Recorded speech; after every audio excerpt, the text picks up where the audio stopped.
دعونا مشاهدينا نتعرف أكثر على سجن كوبر، أين يقع وما سبب تسميته وما هي أهم الأحداث التي جرت فيه.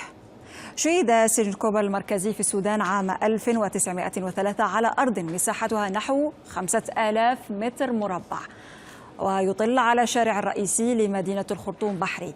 ويضم سجن كوبر 14 قسما، منها قسم المحكوم عليهم بالإعدام، وقسم معتدي الإجرام وذو الأحكام الطويلة والقصيرة. أما في قسمه السياسي وهذا هو القسم الأهم، فقد ظل الأشهر على الإطلاق لارتباط السجناء أو المعتقلين فيه بتقلبات الحكم في السودان. وقد استقبل هذا القسم قيادات الحركة الوطنية المناهضة لحكم الإدارة البريطانية، وعلى رأسهم الزعيم إسماعيل الأزهري. وأشهر إعدامات شهدها سجن كوبر كانت لضباط شباب بقيادة البكباشي علي حامد عام 1959 في أعقاب فشل محاولة انقلابية ضد حكم الفريق إبراهيم عبودة.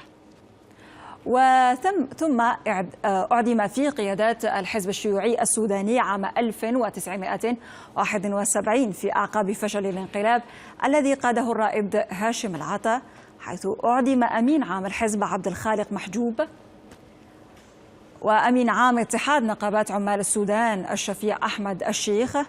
ثم شهد هذا سجن كوبر في مارس عام 1985 اعتقال أكبر حشد من السياسيين والنقابيين المناهضين لحكم جعفر النميري، عندما أعلن الفريق عبد الرحمن سوار الذهب، وهو الشخصية البارزة والتي تردد اسمه كثيرا في الأيام الماضية، في 5 أبريل عام 1985 انحياز القوات المسلحة لخيار الشعب، خرج كافة السجناء السياسيين. وبخروج رموز الانتفاضة من سجن كوبر دخل رموز حكم جعفر النميري إلى عنبر القسم السياسي، وعلى رأسهم اللواء عمر الطيب.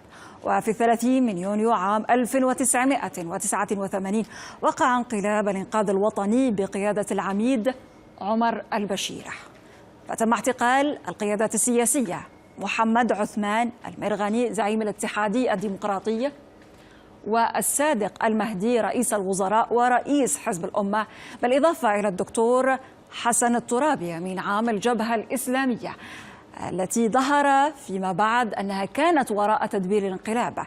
سجن كوبر ضم إلى قائمته اليوم الرئيس المعزول عمر حسن البشير، الذي دخله بعد ثورة شعبية حاشدة على نظامه انتهت بعزله من قبل الجيش في تاريخ 11 من إبريل.